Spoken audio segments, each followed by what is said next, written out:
Engaging folks in gardening activity during the drear winter days can be difficult.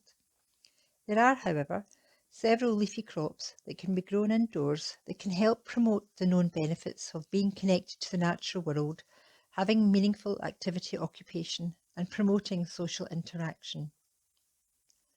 This growing series session looks at growing windowsill crops during the winter, bringing the gains of gardening to the coziness of the indoors. The crops that I grow indoors during winter are leaf salad, radish and peashoots. All require minimal care, just a light housewarm windowsill and regular watering. So, what do we need to get growing? Easily source seedling compost from the garden centre. Break up some lumpy bits. And some white perlite. But the perlite is not so important if you can't find it, but it does add aeration and drainage, which can help the seedlings grow better. Mix the two together.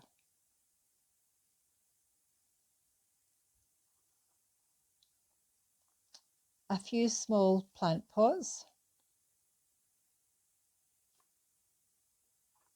or upcycle fruit and vegetable containers. Just check they have some holes for drainage. Or you might have some plant sections left from winter bedding plants.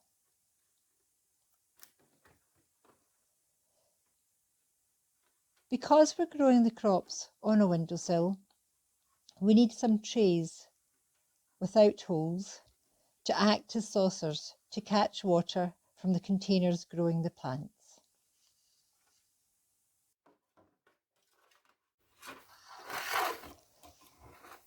Some tumblers, mugs, spoons to scoop the compost with.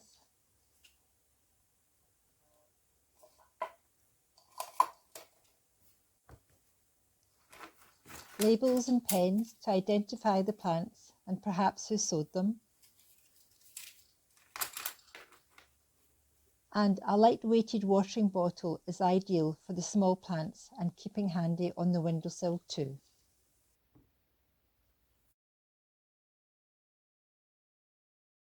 Peashoots are immature pea plants. They have a subtle pea flavour and a light kind of crunchy texture. They are a fairly decent size to handle, making them suitable for many to work with.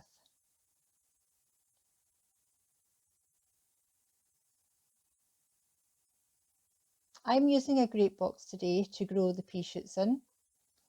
Use your hands or a mug if more appropriate to fill the box up with the compost.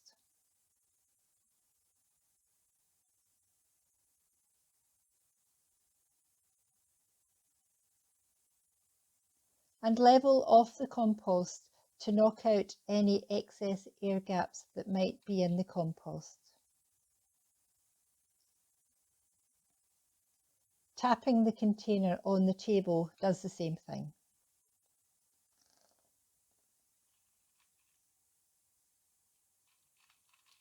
Now, I'm placing them quite neatly in rows, but that's not important. They can go in higgledy-piggledy too.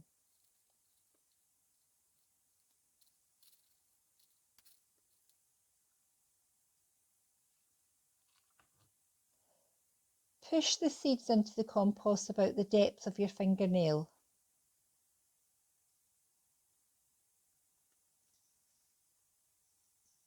And then cover with a fine layer of compost.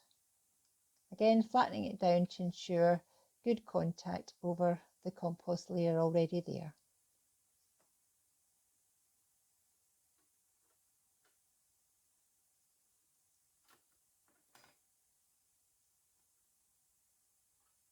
Label with the plant's name, today's date, and perhaps the name of the person completing this task. Sit it on a suitable size saucer, then give it a right good soaking, ensuring the top few centimetres of compost are wetted.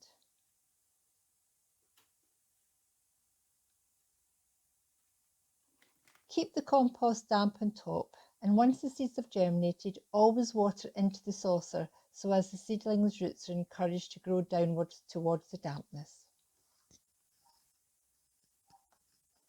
These radish not only are colourful, but will give a fresh, spicy kick for the taste buds.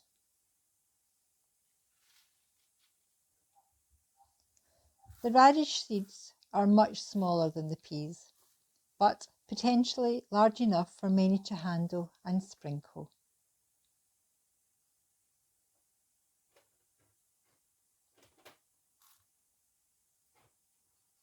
I'm going to use a wee plant pot, and I'll fill it about 4/5 full with this compost mix.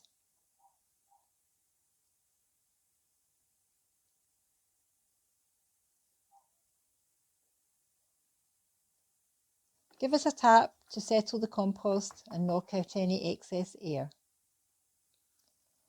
Use a wee tub to hold the seeds, and using your fingers, pinch the seed and sprinkle over the surface of the compost. And then cover with a fine layer of compost.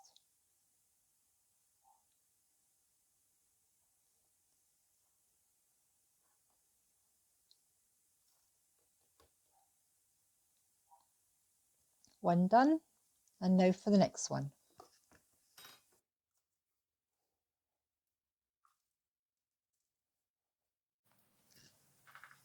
If pinching the seeds is tricky, use the tub to shake a shoogle of seeds over the compost.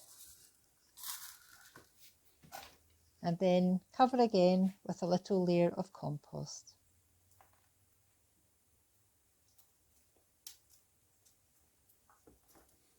Using individual pots like this could work well as a conveyor belt system in a group activity.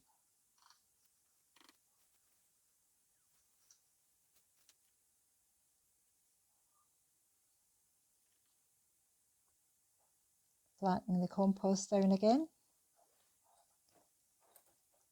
And remember to label as before. And perhaps this could be a wee competition to see whose seeds germinate first.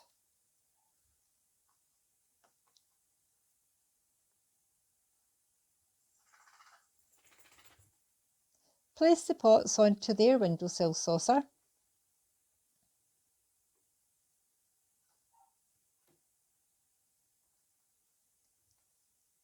And give a good watering, just the same as the peashoots before.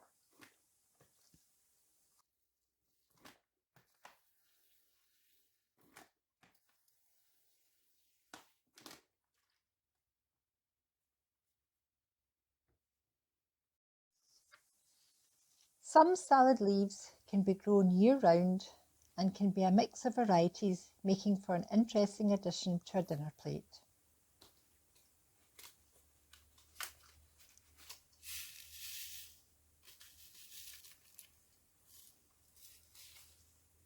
Now these seeds are tiny and can prove problematic to handle. Pop them into a wee dish for safekeeping meantime.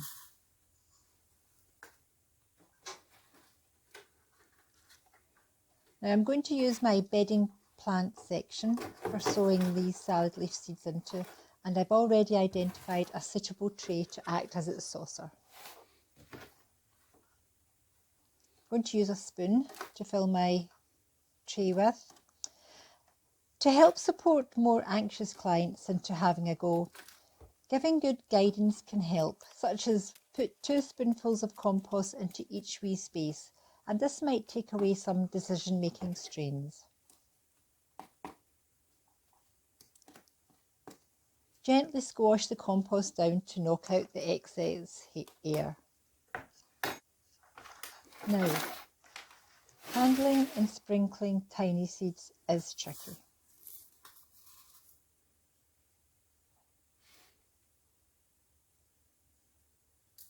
Try mixing the seed with some builder's sand.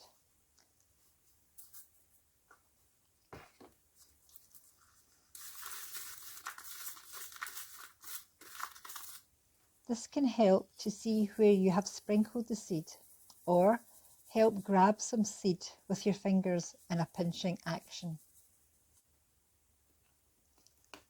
Cover again with a fine layer of compost, tampen down.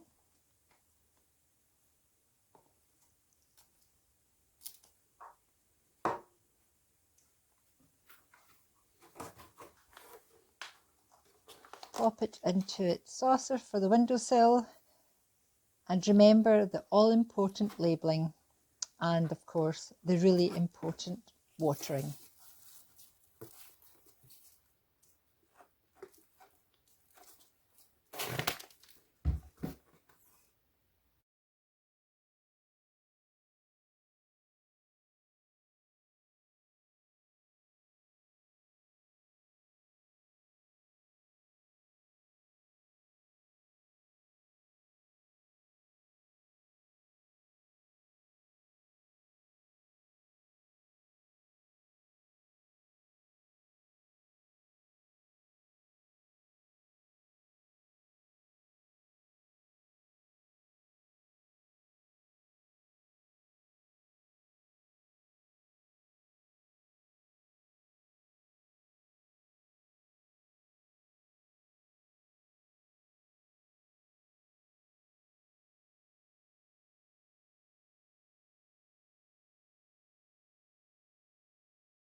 Yeah, eating sandwiches together, making sandwiches together, eating sandwiches together, talking about what's your favourite filling, reminiscing about sandwiches, another sort of spin-off activity.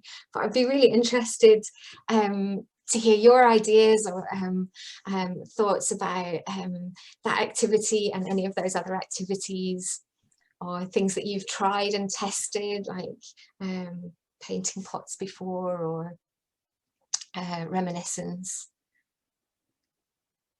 That'd be great. If you can use your reactions buttons at the bottom of the screen, if you hover over reactions, and you can raise your hand, and we'll be able to see if you want to.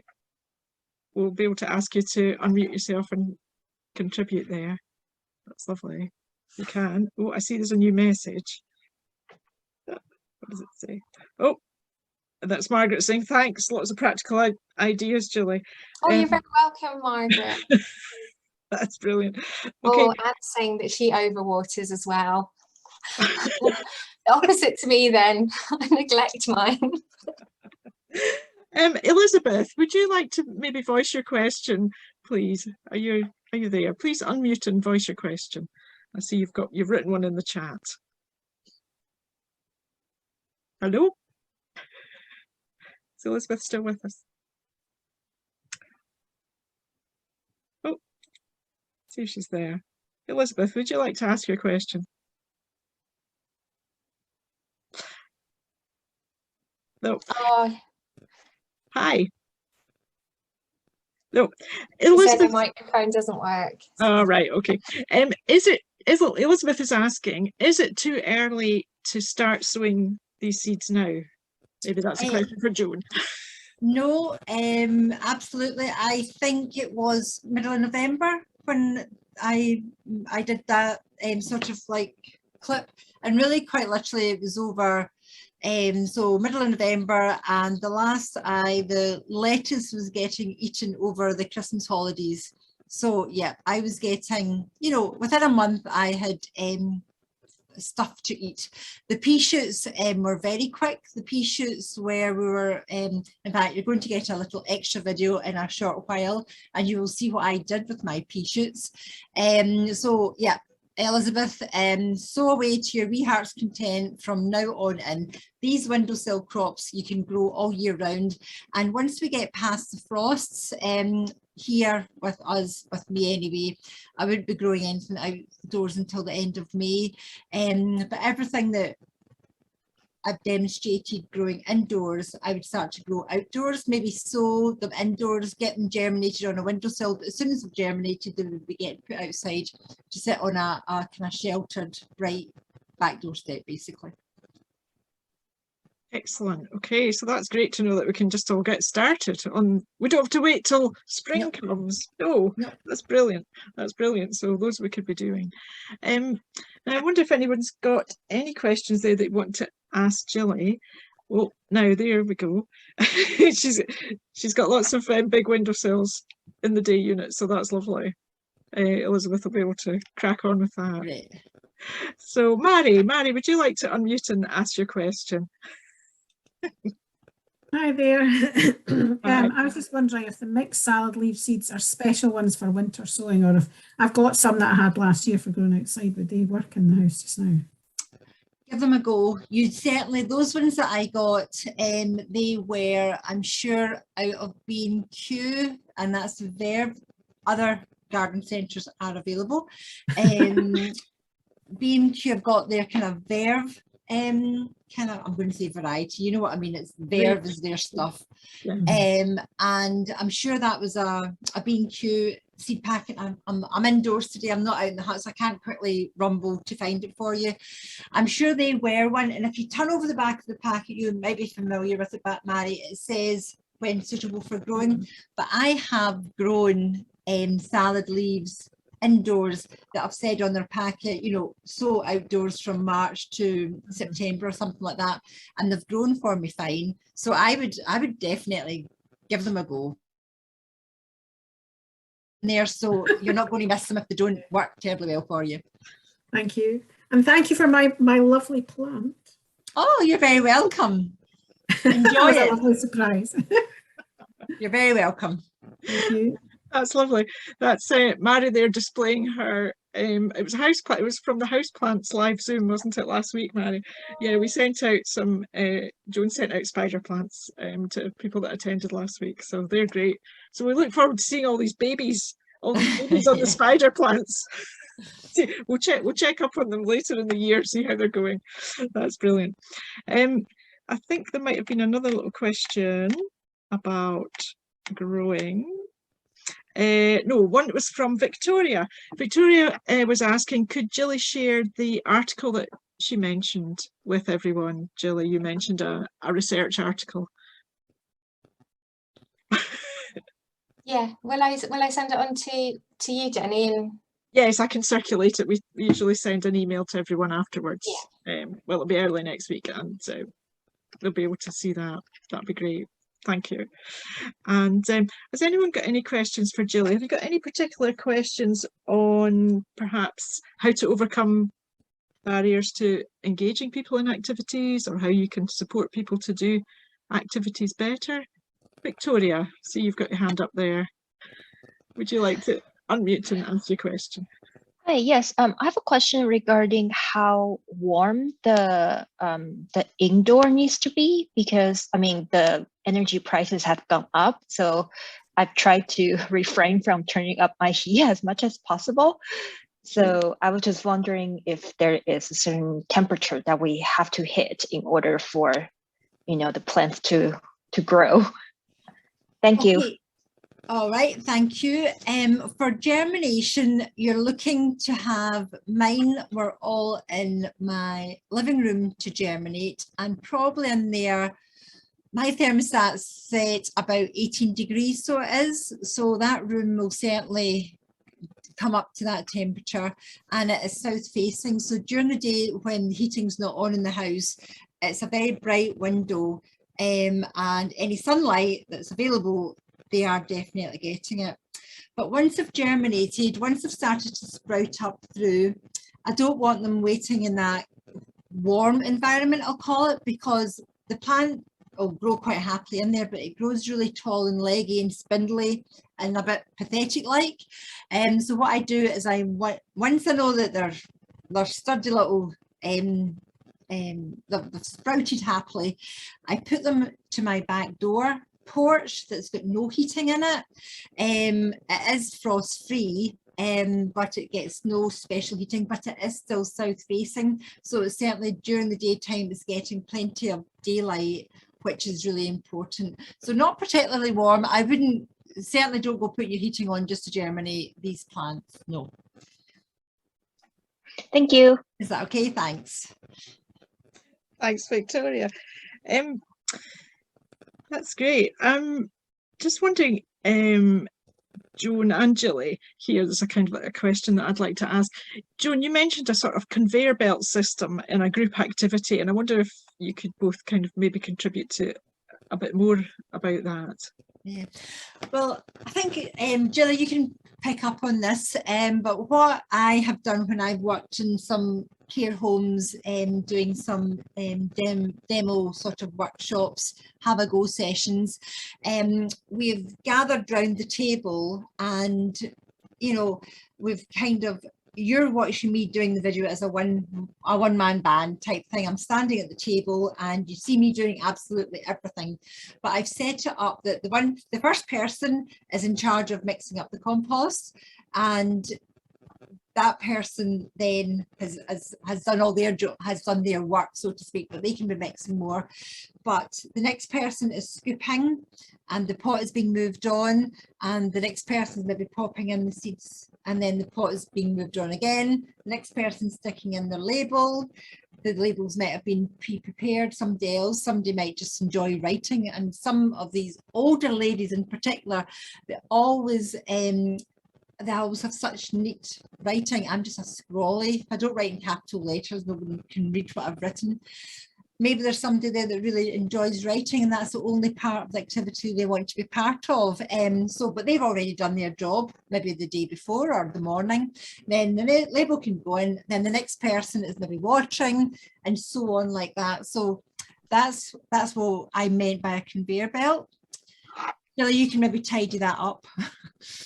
That doesn't need any tidying.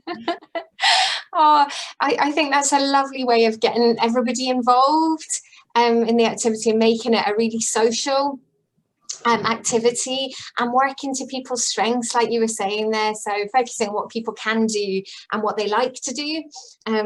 So yeah, somebody might like squashing down the soil a bit with the thing. Somebody might like scooping. I think that's a lovely idea. And I think also what I would like to add in is the video, we've condensed that down really, really quickly into quite literally minutes there.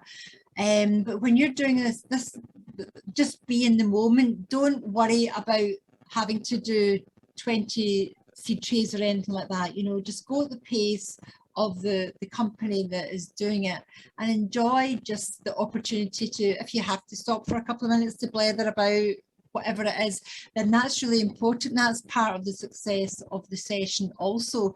Sadly, it means that you might have to tidy up very quickly at the end and sort of like do the watering or something if you don't actually get through everything. But that's not important. That's part of our role as supporting the activity to take place.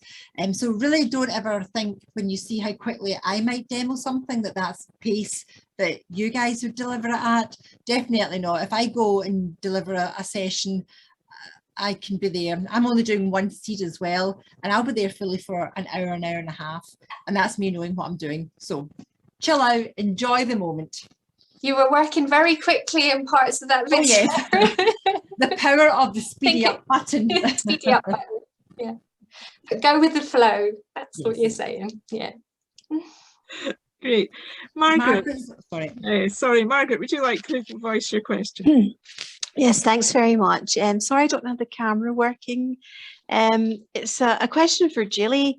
I work with people that are very, very anxious and they don't have much confidence in themselves. You know, their memory skills are impaired. And I liked what Joan said about, you know, the enjoyment of being in the moment and not worrying about, you know, am I going to get this right? But it's just to try and ways of supporting people that are very anxious. If you have any ideas, Julie? That's a really good question. I suppose one of the key things is that, you know, kind of everybody's different, aren't they? And so kind of knowing the people that you support will be a real help in knowing what kind of works for them, or what things will help to put that person kind of at their ease. But I think what Joan was saying there about that sort of relaxed atmosphere about, you know, there's a kind of almost like no expectations. It's going with the flow, that team working as well, so the conveyor belt thing. So if you're doing the activity together but people are doing different parts of it, if somebody's feeling a bit anxious, they could perhaps do another bit of the activity that might make them feel less anxious, or they might want to sit and observe and be part of it, but without the pressure of taking part. Does that make sense? Yes, that's great. Yeah, that does. Maybe breaking up as well, because like Joan, oh, I'm sorry, I didn't mean to interrupt. So it's all right. It's okay. On you go. What I was going to say was, Joan was saying, you know, it's kind of a bit of a foolproof activity, and to be able to see those results, think, well, I did that, and those shoots coming up, you know, that might help give people a bit of a boost and a bit of a confidence that they can do things. That's great. Thanks very much, Jilly. Thank you. Lovely. And I was demonstrating, you know, like pop the Peashoot seed down the depth of my fingernail. Again, it's not, that's in an ideal world, that's what you're aiming for, just to give everybody guidance of what they're aiming for. But, you know, see if it was down further or if it was more shallower, it'll still grow.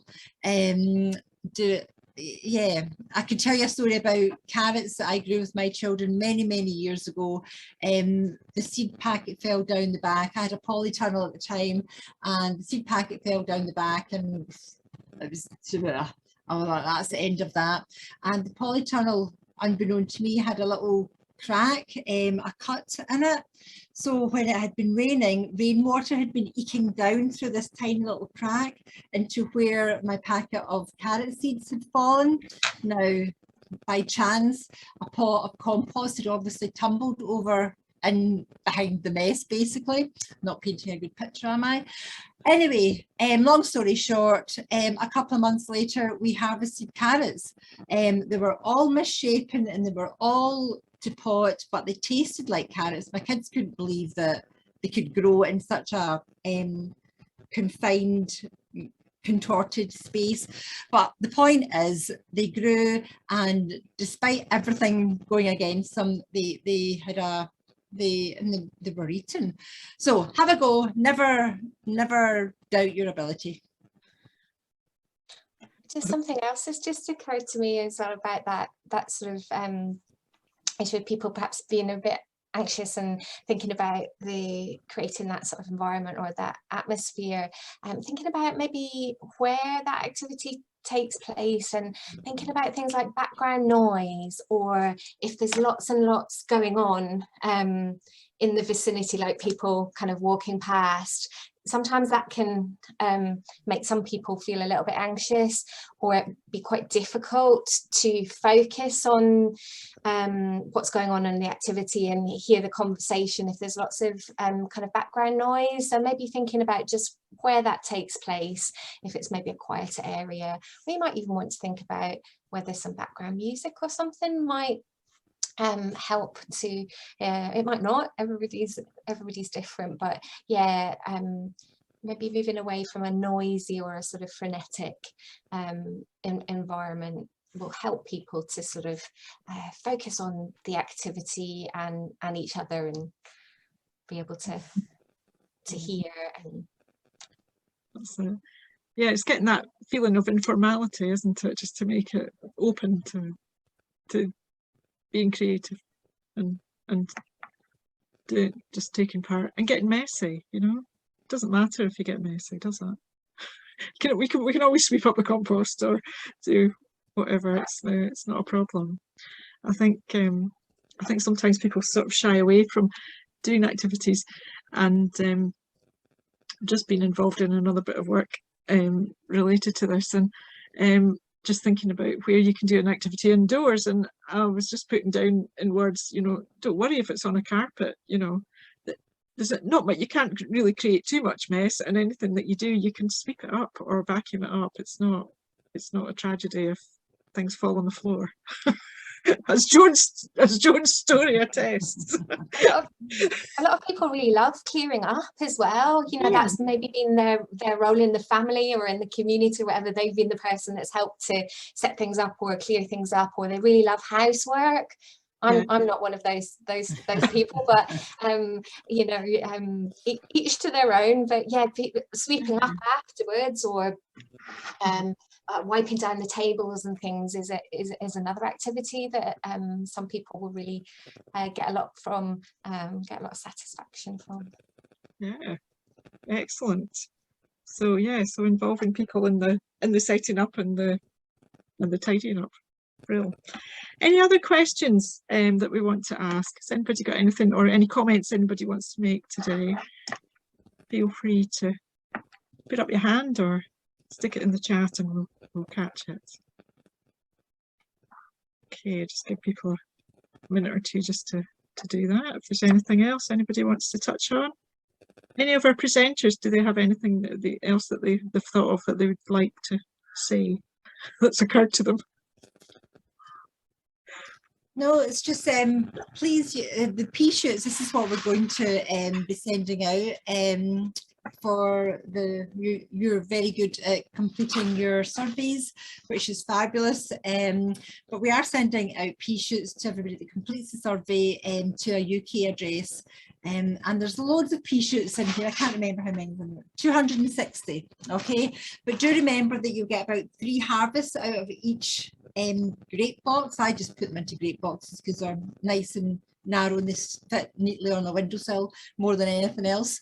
You do get a lot of crop out of one packet of seeds, So please use them, and they're just so tasty and fresh. And many people, Peashoots are so expensive to buy out in the shops. In fact, you can't really buy them at the moment because they're only grown commercially during April and October, where people can grow them without heat, whereas indoors it would cost money to produce them. Too much money to produce them in the wintertime. So you could actually make yourself a little sideline by growing Peashoots and selling them to your neighbours and things like that.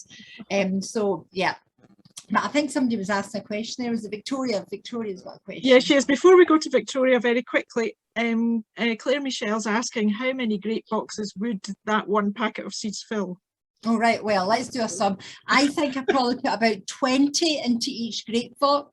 So 260 divided by 20 is 13. Is that right? Yeah. Yeah, 13 grape boxes. There you go. Okay. All right, we'll get into production mode there. Yeah, but remember, sow them in succession. Don't sow them all at the one time, or else you're going to have more Peashoots than what you know what to do with. And they don't keep for that long in the bottom drawer of the fridge once you've harvested them. You really want to harvest them and use them, straight away in your salad or in a sandwich or whatever. So I would sow grape boxes. If you've got maybe 4 grape boxes, I would have 2 grape boxes filled and growing them. And then in 10 days time, I would sow your next 2 grape boxes. Okay. So you've got a nice wee sort of constant supply. Excellent, excellent advice. Victoria, would you like to ask your question? Hi, yes. I actually have 2 questions. One is probably a daft question. I was just wondering how do you harvest the radish? Like, do you have to like dig them up? And the second question is, after you've done with the grape box, like for example for the Peashoots, after your first batch of Peashoots, after you harvested them, can you recycle the compost, or do you have to use brand new compost? Okay. Thank you. You're welcome. First question was, how do you harvest the radish? When I'm growing them in my little pots and I'm harvesting them just quite literally to eat as like tiny little radish because they're so much sweeter that way, quite literally just grab it by its neck and like kind of as if you were like plucking a little baby chick out of its nest, that sort of idea. And the little radishes, little white roots that are kind of like holding it into the compost, it'll come away quite easily. And depending on how fussy you are about washing down your vegetables, either give it a shake and just bite it off its straight away, or run it under the tap and you've got something ready to eat. And remember, you can eat the leaves of your radish as well if you would like to. So they're very easy to harvest. Or if it was too difficult for somebody, if they don't have that fine motor control, like something like a little fork or a spoon would kind of scoop it out, and then you could shake the compost off of it. And the second question was recycling the compost. Once you've, the nutrients that's in that compost will be exhausted once you've grown the Peashoots and maybe got 2 or 3 harvests out of that one shoot. What I do with my compost is I grow quite a lot of things in pots during the summertime. So that compost, that a word for it is spent, it's been used, it still has value and it can be used to fill up the lower depth of a bigger pot, so that when you're going to then fill up the top half of the bigger pot, you're putting fresh compost on top of this spent compost that really isn't doing anything other than filling the void of the bottom part of the pot. And if you don't have pots to use it into, put it into your compost heap or your compost bin, or some councils have collections, a bin that collects like garden waste, things like that. You can put it in there and it will get reused eventually. Okay. Great, thank you very much. You're welcome. Lovely, thank you, Victoria. Well, we'll have to close our discussion and question and answers there. And I just want to say thank you all very much for contributing to today's Growing Series event. A very big thank you to Jilly and to Joan for answering questions and creating the videos today. Thank you very much to both of you.